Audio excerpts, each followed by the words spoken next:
Magandang hapon po sa inyong lahat. Ako po si Purimoto and welcome back po ulit sa ating channel. Ngayong araw po ay ipapakita ko sa inyo kung paano po magpalit ng repair kit ng rear master pump sa ating Puri 125. Yung po kasi sa akin kinonvert ko na po yung aking rear disc brake, and ang ginamit ko pong rear master pump ay yung Racing Boy. Pero nasira po kasi ito lately lang, kaya ginawa ko, binaklas ko po siya para palitan ko ng repair kit. Pero since wala akong mahanapan dito sa amin, trinay ko muna siyang linisan. Ipapakita ko sa inyo kung paano ko siya binaklas. Ito po yung spring, saka ito, magkasama po yan. Nakalagay po to dito sa loob.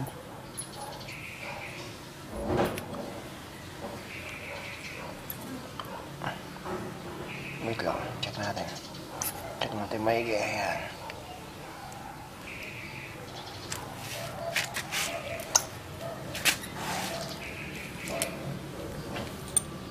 Nakalagay po yan dito.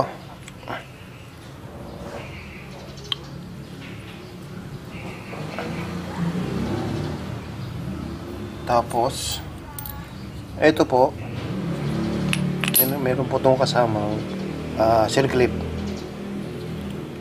Dito po yan nakalagay.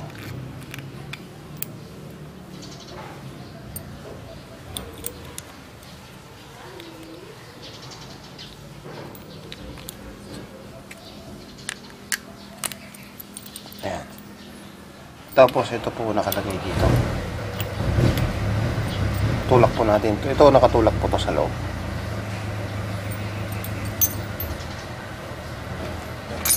Wait lang.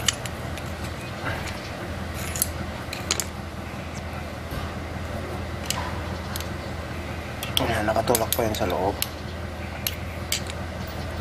Tapos ito po nakalagay po dito.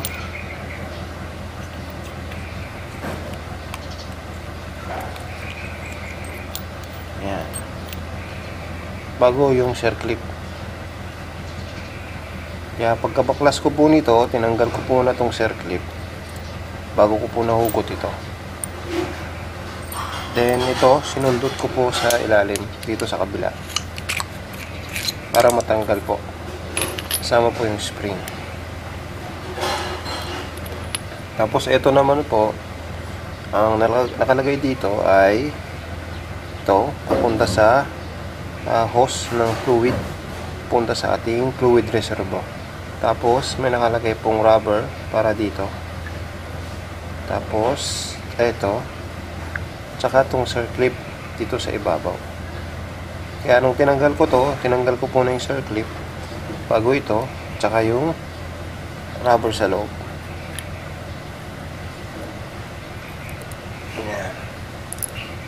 Bali, ganun po yung pagbaklas ng ating rear master pump.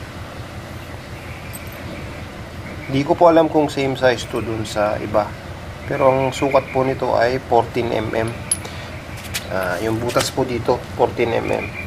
Kaya ang hahanapin ko pong repair kit nito ay yung 14mm ang size.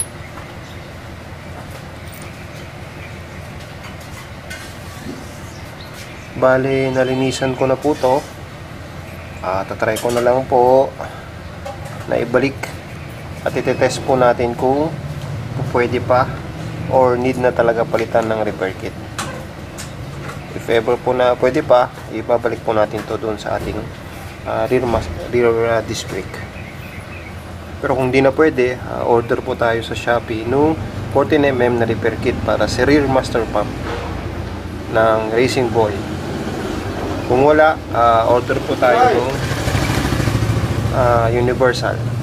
Basta 14mm po yung size. Okay. Try na po natin siyang assemblein at iti-testing po natin kung gumagana or hindi.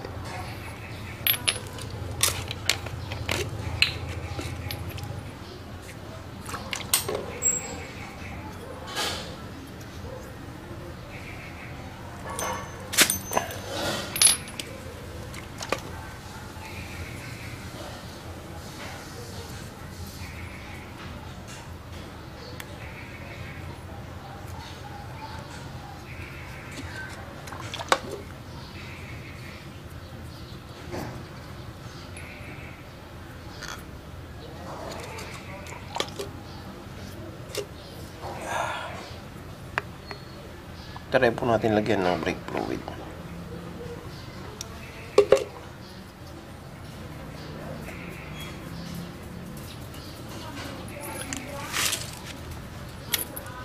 Spring, bago to, pinaka piston niya.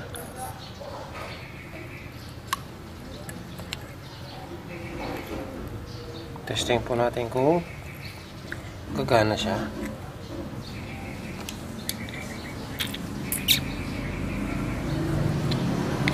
Ayan, pag pinupush po natin, ito, bumabalik po, kung mapapansin nyo.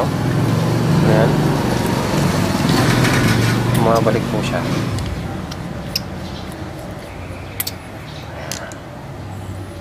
Tingnan po natin kung papagana natin siya.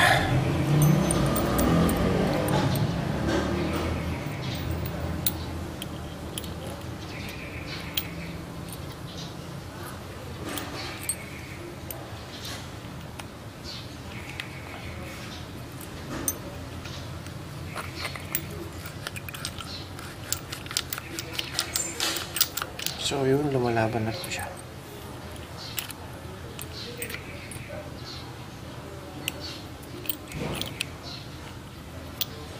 Natin kung malalagay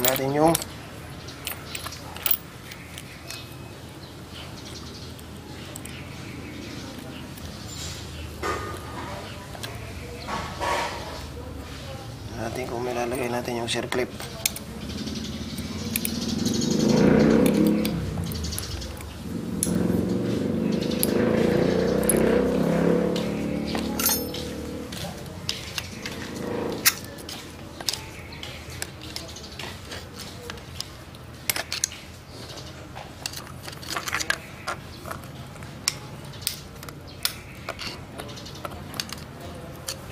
So yun na, nakalagay na po yung circlip. Ito na po yung testing po natin kung magpapump siya. Ayan. So lumalaban po siya. I hope effective yung ginawa nating paglilinis.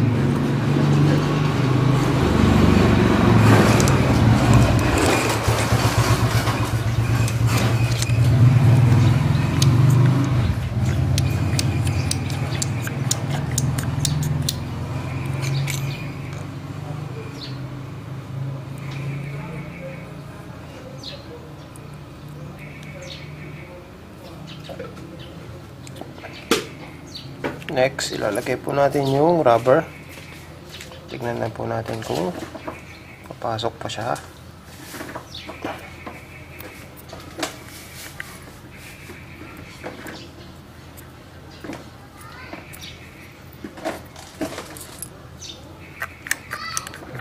Yan, okay pa siya.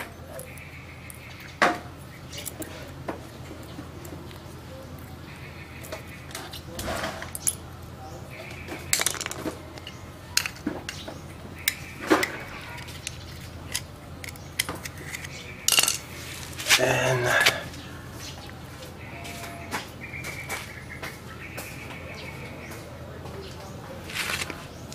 hindi natin nilagay yung sa dulo ng rubber. Ulitin po natin. Kailangan lumusot siya dito. Tapos balik natin. Dahan-dahan. Oops, lumusot ulit.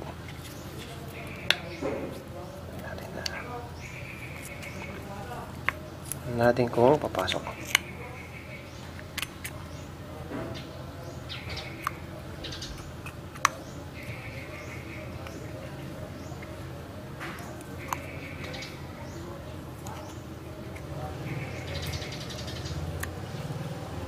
Dahan-dahan lang, baka mapunit.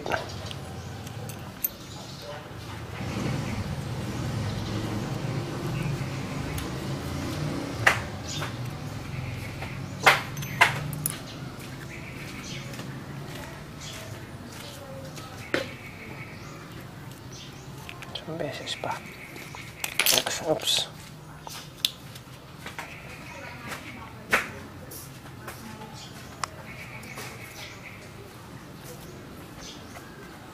Yan, okay na siya.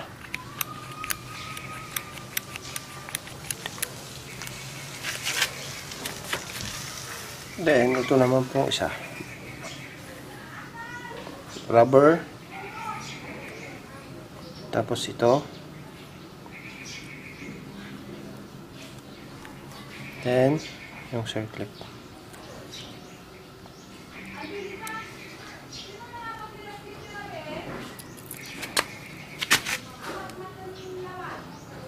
Ayan, pasok ulit natin.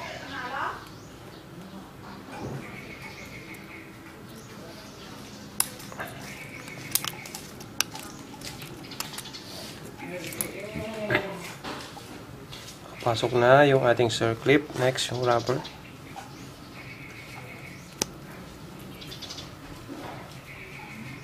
Kami Justin po ya? So, ito na yung ating final na na-assemble na yung ating rear master pump.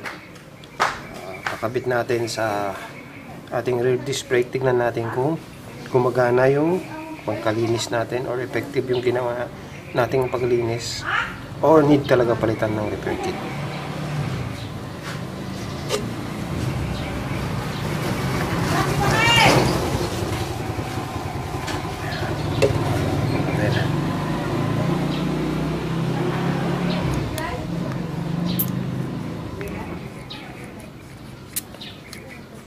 Lumalaban siya. Ayun.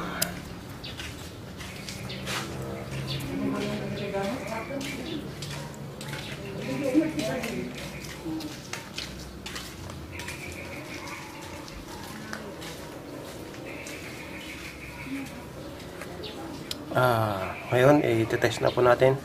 Kakabit na po natin siya.